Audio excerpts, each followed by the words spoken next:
4장 인생을 구원하는 독서 습관.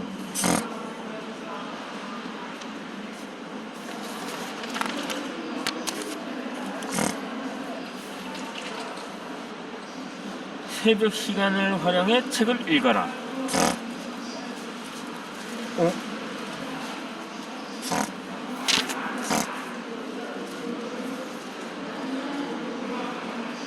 오마이뉴스 기사 내용 중 최근 일본 도쿄 민간 연구소에서 실시한 실험에 따르면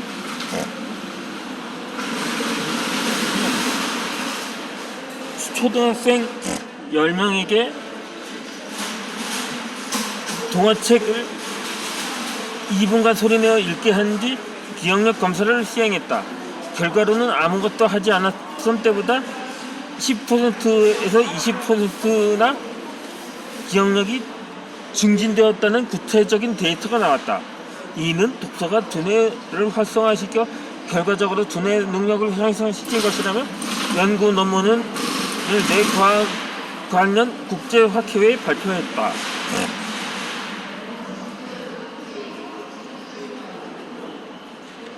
또 다른 실험에서 치매 노인에게 하루 20분간 읽기, 쓰기, 계산, 과제를 부여했다. 그 결과 대상 노인들이 더는 대소변을 가리지 못해 기저귀를 찾는 일이 없어졌고 사람을 알아보고 일상적인 대화를 훨씬 자유롭게 구사한다는 효과가 발견됐다.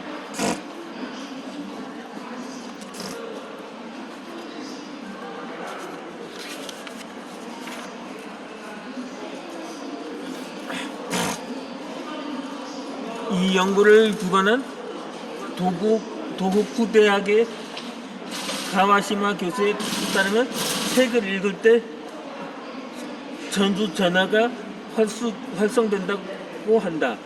전두 전하는 주의력, 창조력, 감정, 의사소통 능력 등과 관련이 있는 뇌 부위인데 이것이 제 기능을 하지 못하면 성인이라도 어린아이처럼 충동적으로 행동하고 감정을 통제하지 못하게 된다고 한다.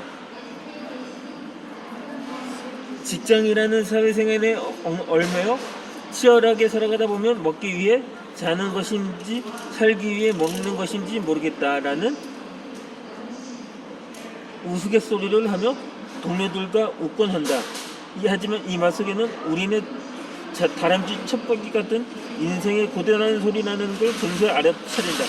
잘 사는 사람들, 행복하다고 말하는 이들의 일상을 들여다보면 언제나 책이 있었다. 이 또한 책을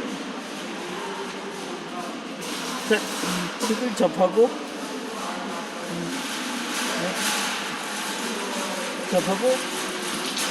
읽으며 알게 되었다. 처음에 눈으로만 읽다가 좋은 글귀를 따로 메모했다. 수첩에도 빼고 적었고 회사에서 틈없는 대로 되뇌었다. 동서양을 막론하고 위대한 이들이나 인생의 성공이라는 말을 말했을 수가 붙는 인물들은 하나같이 새벽에 일어나 무엇인가를 했으며 또한 새벽을 강조해왔다. 여기서 그 무엇은 바로 독서다. 어머니, 저는 해냈어요의 저자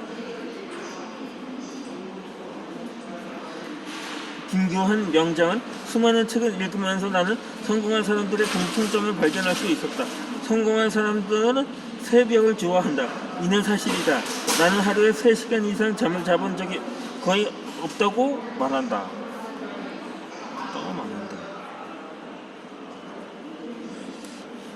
뽀빠이로 유명한 방송인 이상용 씨는 KBS 아침마당에서 새벽 3시에 일어나 3시간씩 책을 읽는다고 밝혔다. 이른이 넘어 80을 향해 가는 나이인데도 말이다. 온종일 안전화를 신고 이리저리 현장을 다니며 일하다 보면 발 뒤꿈치에서 열이 난다. 퇴근 후 책을 읽다 보면 금방 졸음이 쏟아지고 허리와 무릎이 아파왔다. 당연히 새벽에 알람을 듣지 못하고 일어나기를 수차례 나는 다른 방법을 모색했다. 어머니, 저는 해냈어요의 저자 김구한 명장도 아침부터 늦도록 일하며 공부할 무렵 발이 너무 아파 집중을 못하자 스스로 방법을 찾아 깔창을 여러 장 구매한 후에 안전화에 깔고 자주 교체했다. 나와 같은 증상이라 생각해 즉시 두꺼운 깔창을 구매해 신었다. 푹신푹신한 깔창을 온종일 뛰어다녀도 허리와 무릎의 충격을 완화해 아프지 않았다. 나는 지금도 한 달에 한 번씩 깔창 한 장을 바꿔준다. 이후 아주 간단한 방법으로 고민을 해결하니 새벽에 알람 소리를 듣고 일어나기가 한결 수월했다. 처음에는 새벽 5시에 일어나 긴 호흡과 함께 책을 펼쳐들었다. 오로지 나를 위한 시간에 취하기 시작하면서 1시간 30분가량의 10시간을 더 늘려 한층 나를 성장시키려 애썼다. 지금은 새벽 4시에 일어나 독서를 하고 있다. 새벽 3시에 일어나는 습관을 만들려 했지만 다음날 업무의 지장과 피로도가 가중돼 오롯이 내 몸에 맞는 새벽 시간을 찾아 활용하고 있다. 나와 수면 시간은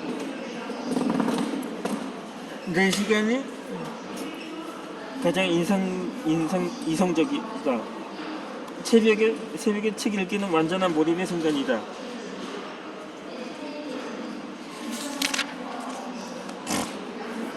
고즈넉한 시간 속에 나와 책이 하나가 된다. 어째서 수많은 위인이 새벽 독서를 했으며 강조했는지 알 수 있었다. 하루 24시간의 흐름을 시간이 너무 같지 않아 답답하다고 느껴진다면 삶의 이소장표를 다시 써야 한다. 몰입의 순간을 느낀 게 동시에 크고 작은 성취감은 시간을 붙잡아두고 싶어질 만큼 빠르게 지나간다. 특히나 독서의 몰입으로 얻은 한 권의 성취감은 그 어떤 것보다도 내면의 다자를 일깨운다.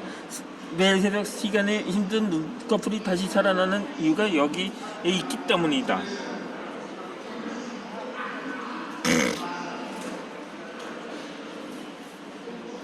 통계청에 따르면 2019년 기준 우리나라의 연간 노동 시간은 1960시간이라고 한다.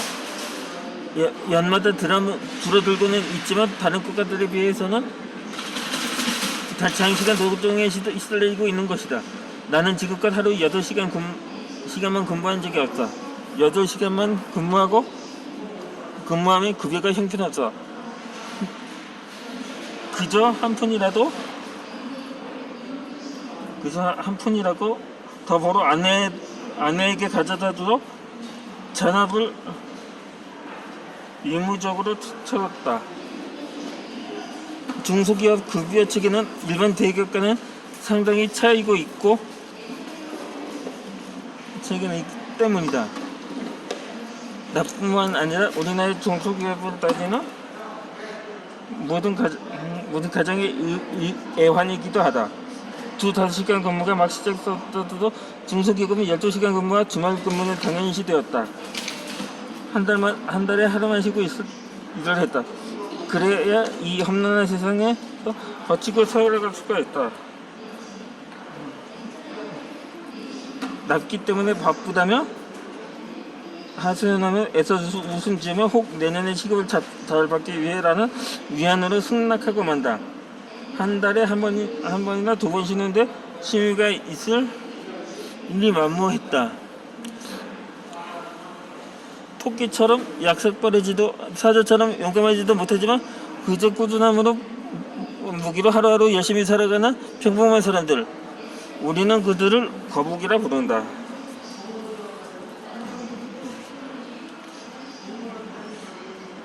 홍승원 작가의 런던의 아침에 태양의 꽃을 장식하다에 나온 말이다. 마치 나를 말하듯 빈술에 뜨끔하기도 했다. 우리는 비판을 받고 자아의 상상을 이끌어도 다시 일어서 빨리 가고 싶지만 발걸음이 떼어지지 않는다. 우리는 아니야. 나는 거북이다. 매일 힘든 세상 속에서 치어도 무전히 한 발 한 발 나간다. 어느 순간 이 정도면 많이 좋아졌잖아라고 느끼는 순간 어딘가 모를 허무함과 동시에 공허함에 그저 입을 다물고 혼자만의 세상으로 남겨둔다. 어떤 마음이 도시락에 있을 때 더더욱 나를 바라보는 렌즈를 온전히 닦아주어야 한다.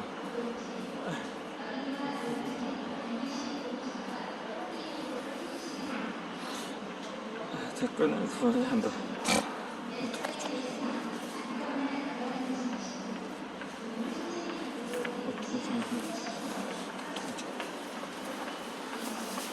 아니 도저히 힘들어.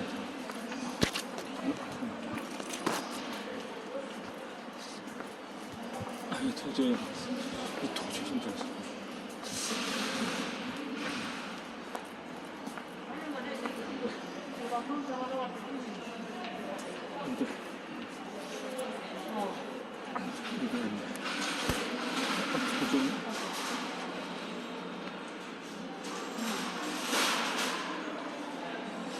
근데 누구보다 열정적인 생각은 심한 열등감의 숨은 뜻이었고 부지런함은 알량한 자신의 대신이었다.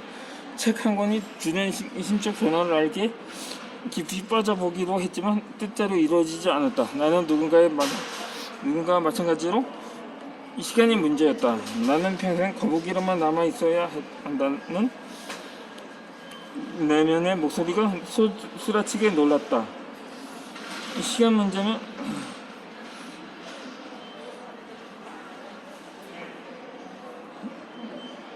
누구를 얘기하기 이건 뜻이 있을 때 누구보다 열정적인 승의 뜻이 부지런한 알량의 자존감의 대신이었다.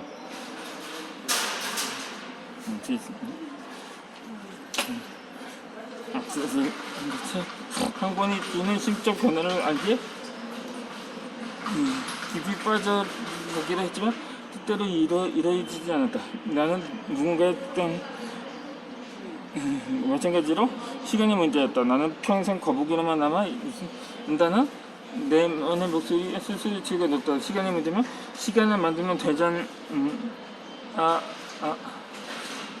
되잖냐며 생각을 바꿔보기 시작하는 건 비로소 새벽에 내 것으로 열었다.